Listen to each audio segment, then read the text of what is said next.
السلام عليكم ورحمة الله وبركاته. ازيكم عاملين ايه؟ يا رب تكونوا كلكم بخير. النهارده هنعمل مع بعض طاجن المكرونة باللحمة بطريقة سهلة جدا وبسيطة، وان شاء الله مش تاخد معانا وقت. نبتدي مع بعض ونقول بسم الله.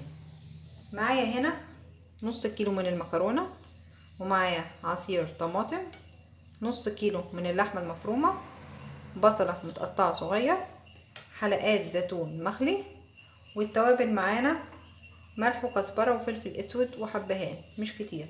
انا عملتها معاكم قبل كده بالفراخ، النهارده هنعملها بطريقه مختلفه وباللحمه. نبتدي مع بعض ونقول بسم الله.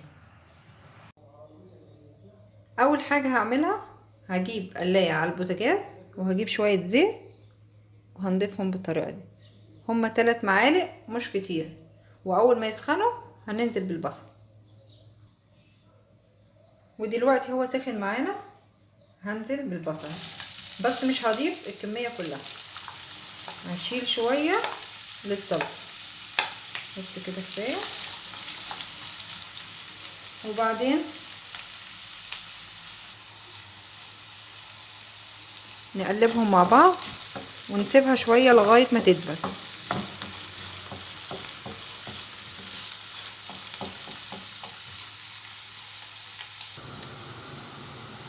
وعلى البصله ما تدبل معانا هاجي الناحيه التانية وهجيب حله وهضيف فيها ميه زي ما انتوا شايفين، واخليها تغلي علشان اسلق فيها المكرونه.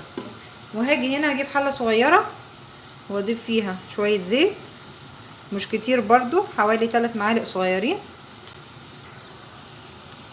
واسيبها لغايه ما تسخن.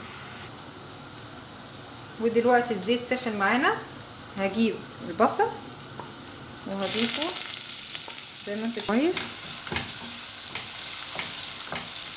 ونسيبها برضو لغايه ما تدبل.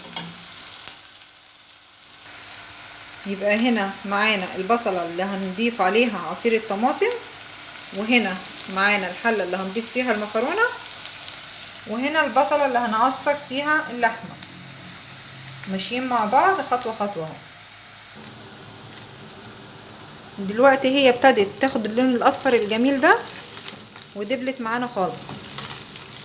هجيب اللحمه وهنضيفها مع بعض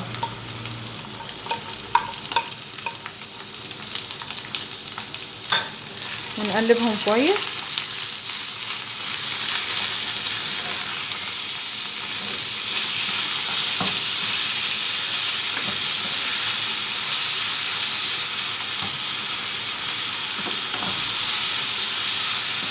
وكمان هنضيف الملح والكزبره والفلفل والحبهان.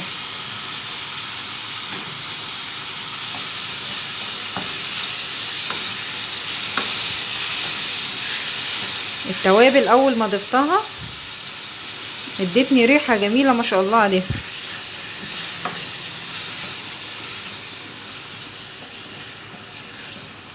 وهنسيبها شويه حوالي 5 دقايق 10 دقايق مش اكتر اهو زي ما انتوا شايفين.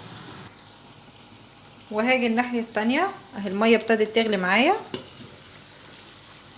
زي ما انتوا شايفين. وبعدين هجيب المكرونه وهنضيفها مع بعض،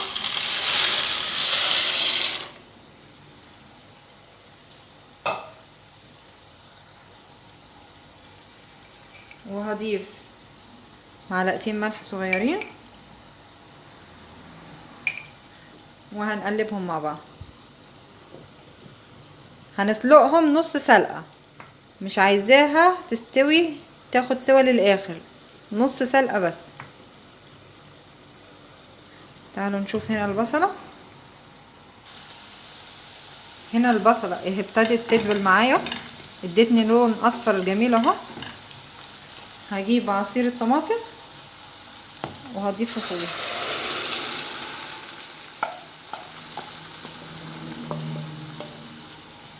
ونقلبهم كويس.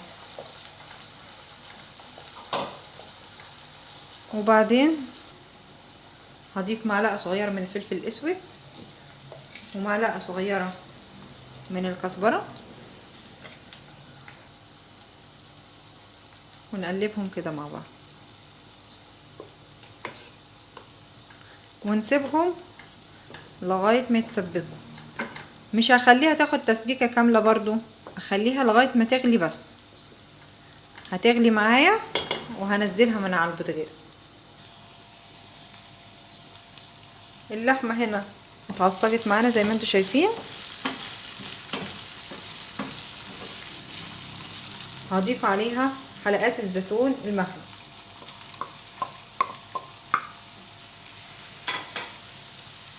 وبعدين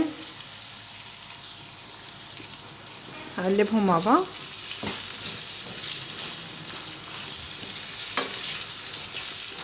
وهقفل عليهم البوتاجاز على طول. طفيت البوتاجاز عليهم علشان خاطر الزيتون ما يتبلش ويتهري معاكي.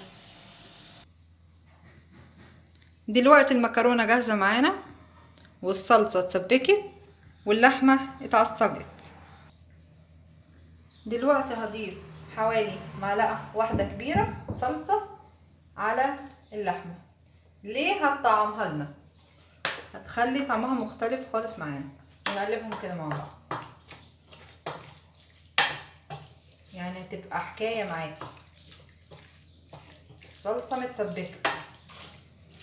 ودلوقتي هاخد باقي كميه الصلصه هضيفها على المكرونه واقلبها. دلوقتي انا حطيت الصلصه على المكرونه وقلبتها زي ما انتوا شايفين. هجيب صينيه وهضيف اللحمه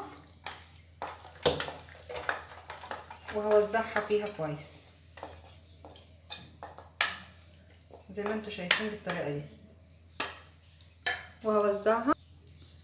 وكده انا وزعت اللحمه زي ما انتوا شايفين بالطريقه دي. نسويها كويس من تحت، وبعدين هجيب المكرونه وهنضيفها فوقيها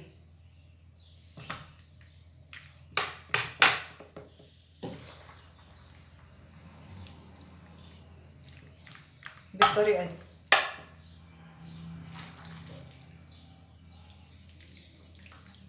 خدوا بالكم المكرونه انا سلقتها نص سلقه بس علشان لسه هتكمل سوا في الفرن. دلوقتي انا ضفت كميه المكرونه كلها على اللحمه. هغطيها بورق فويل وهحطها في الفرن وارجع لكم.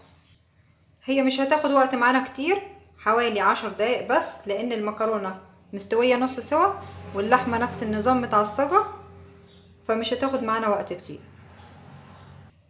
يلا بينا نضيفها على الفرن. دلوقتي ده شكلها بعد ما طلعت من الفرن. هجيب طبق كبير او صينيه او اي حاجه وهنقلبها مع بعض.